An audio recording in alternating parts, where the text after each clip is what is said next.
Oi gente, tudo bem? Sejam bem-vindos aqui ao canal Conversa do PH nesta quinta-feira à tarde. Eu queria fazer com vocês uma reflexão acerca do tema da semana, que é o retorno às aulas presenciais. E às vezes eu me pergunto o que é que está acontecendo com o Brasil e com o brasileiro. Será que nós fomos sempre assim e nós não havíamos percebido que nós éramos assim, tão negacionistas, tão alheios ao planejamento, à organização, tornando famoso inclusive o jeitinho brasileiro para tudo? Será que a gente sempre foi assim e está percebendo apenas agora com a explicitação de nossas fragilidades diante da pandemia? Eu sou o Paulo Henrique, sou biólogo e dentista, mestre e doutor em microbiologia e imunologia, professor há 32 anos aqui no estado do Piauí e atualmente professor dos cursos de Medicina e Enfermagem da Universidade Estadual do Piauí. Eu convido a você que está passando por aqui, caso goste dessas reflexões, que se inscreva no nosso canal, ative o sininho da notificação e sempre que puder, compartilhe os nossos vídeos nas suas redes sociais, assim eles ganham relevância. Pois bem, há algum tempo atrás, eu acho que cerca de 2 meses, eu já havia comentado a precipitação que seria a volta às aulas presenciais em função de o Brasil não ter adotado uma política uniforme de articulação entre União, Estados e municípios que permitisse o retorno com segurança às aulas presenciais.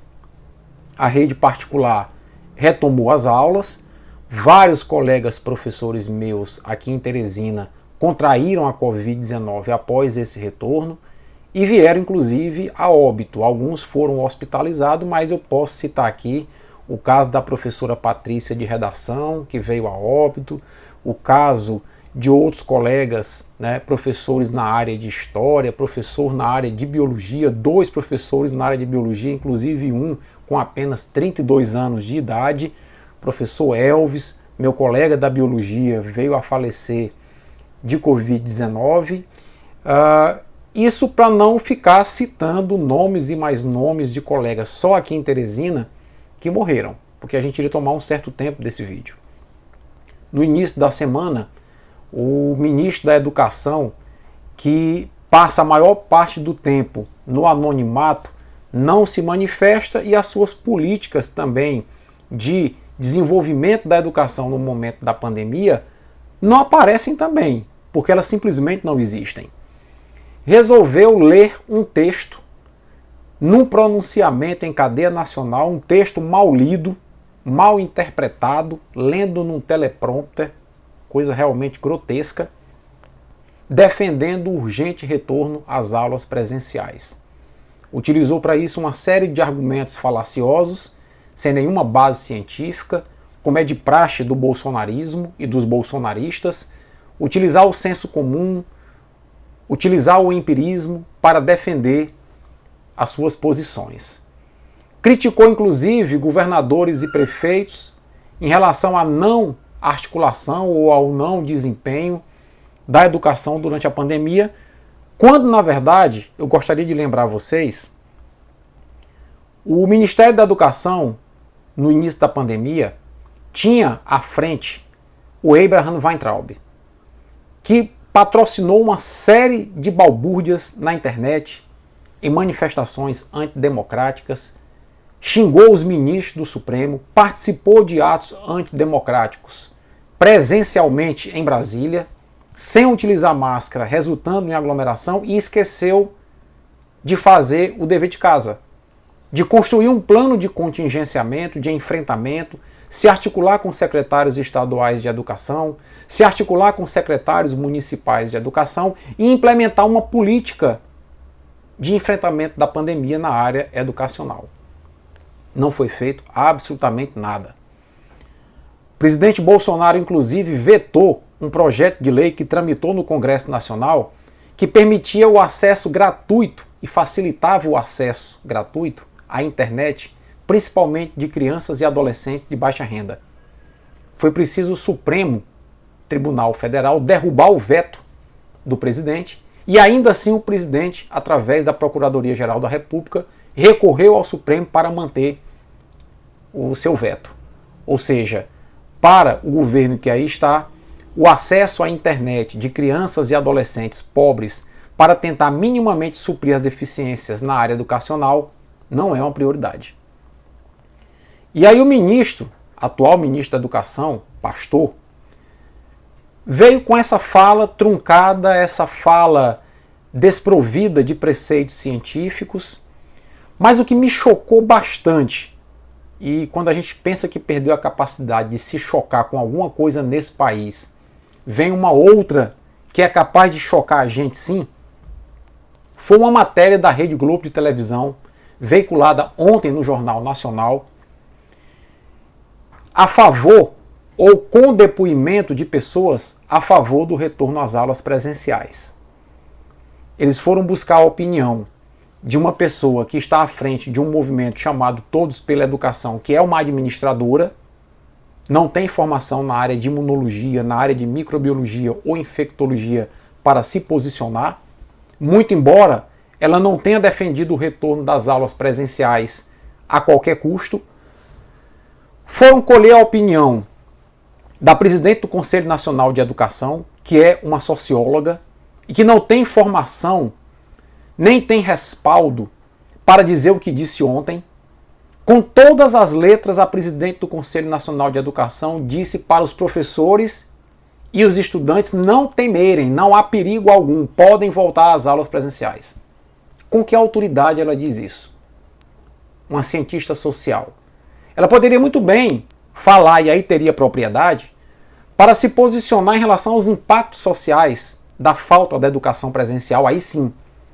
Mas dizer que não há perigo e que professores e estudantes não devem temer a volta às aulas presenciais, para mim foi a gota d'água. A presidente do Conselho Nacional de Educação.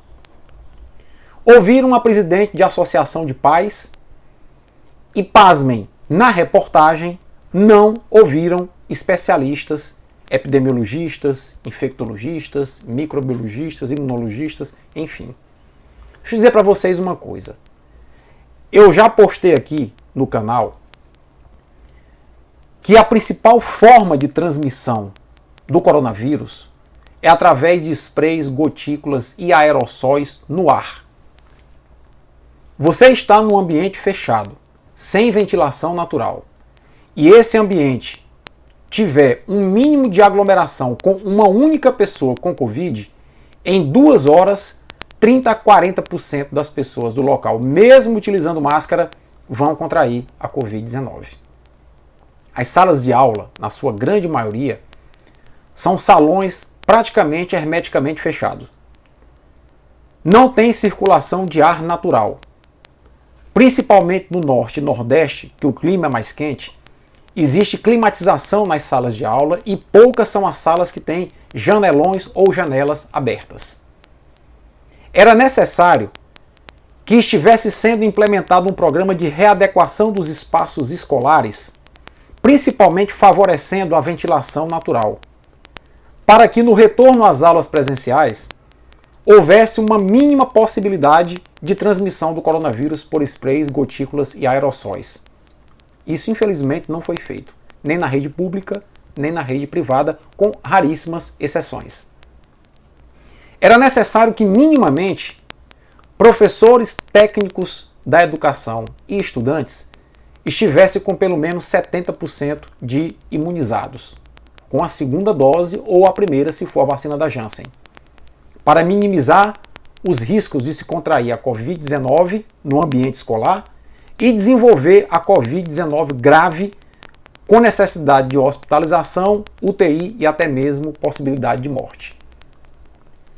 O que nós estamos observando é um espetáculo midiático, falacioso, que não vai conter a proliferação do coronavírus nos espaços escolares.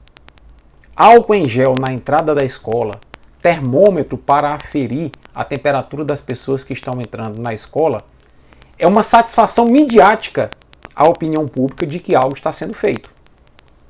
Porque a principal forma de transmissão do coronavírus não é através de levar as mãos à boca, olhos ou nariz, também, mas é através da inalação de ar contaminado com sprays, gotículas e principalmente aerossóis com partículas virais.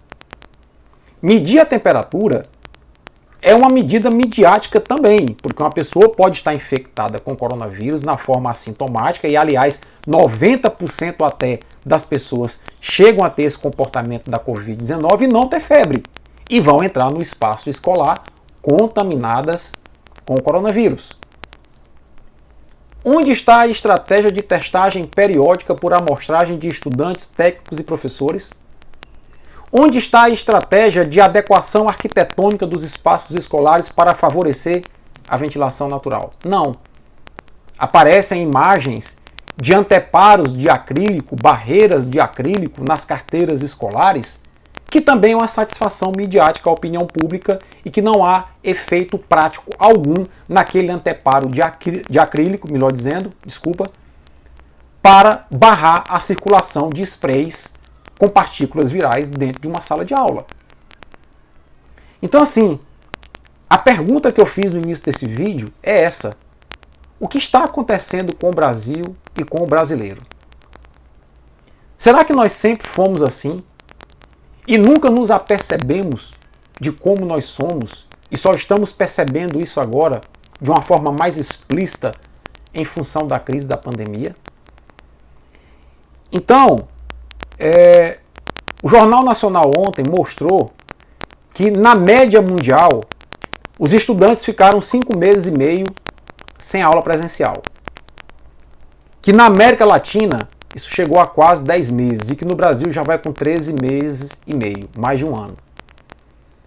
Mas se esquecem de dizer e mostrar a realidade dos países que ficaram 5 meses sem aula presencial, do que é que foi feito de aquisição antecipada de vacina, de fornecimento de EPI para professores e técnicos, de vacinação antecipada das pessoas envolvidas com a educação, da adequação dos espaços escolares para minimizar a circulação do coronavírus em ambiente escolar, do suporte tecnológico fornecido para, inclusive, dar um suporte em termos de educação híbrida ou semipresencial nos ambientes escolares.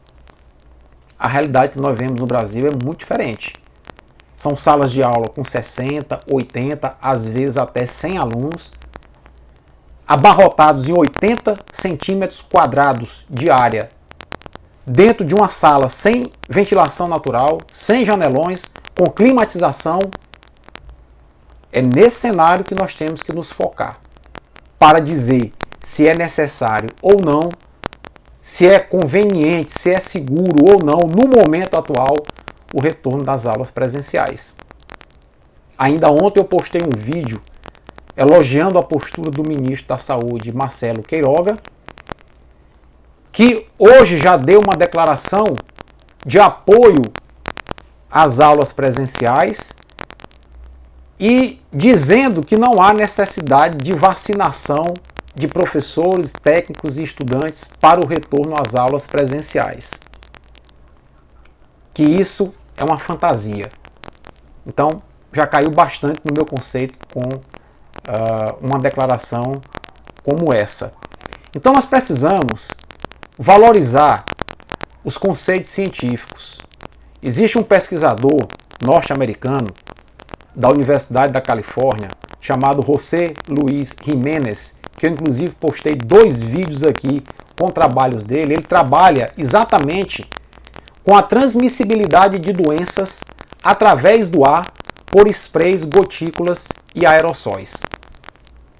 E ele demonstrou que no ambiente escolar, assim como em bares fechados, restaurantes fechados, academias fechadas, sem ventilação natural, o risco de contaminação pelo ar é extremamente elevado, mesmo se utilizando máscara. Então nós precisamos ter mais responsabilidade, menos cinismo, menos oportunismo e encarar o retorno às aulas presenciais com base e apoio da ciência.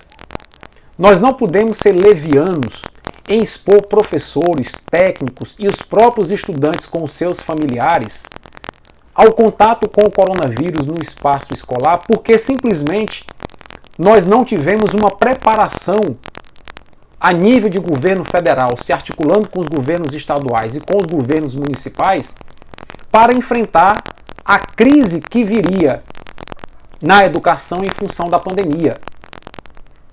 26 de janeiro de 2020, vídeo que eu postei aqui, alertando que a epidemia, a época epidemia em Wuhan, iria virar pandemia porque boa parte dos especialistas do mundo já tinham essa percepção e que havia necessidade do Paulo Guedes, havia necessidade do Mandetta, havia necessidade do Weintraub e do próprio Bolsonaro se articular em prol de um grande projeto de defesa nacional contra o inimigo que estava prestes a chegar em nosso país.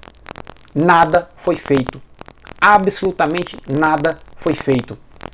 E agora querem expor professores e seus familiares, técnicos e seus familiares, estudantes e seus familiares a um ambiente propício à disseminação do coronavírus.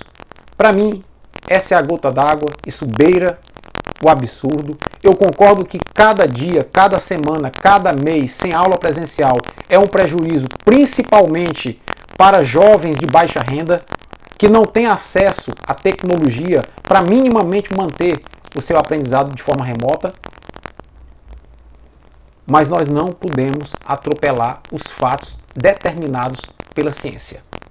Não é seguro ainda, no momento, a volta às aulas presenciais. Possivelmente, lá pelo mês de setembro, com o avanço da imunização, essa seja uma possibilidade concreta.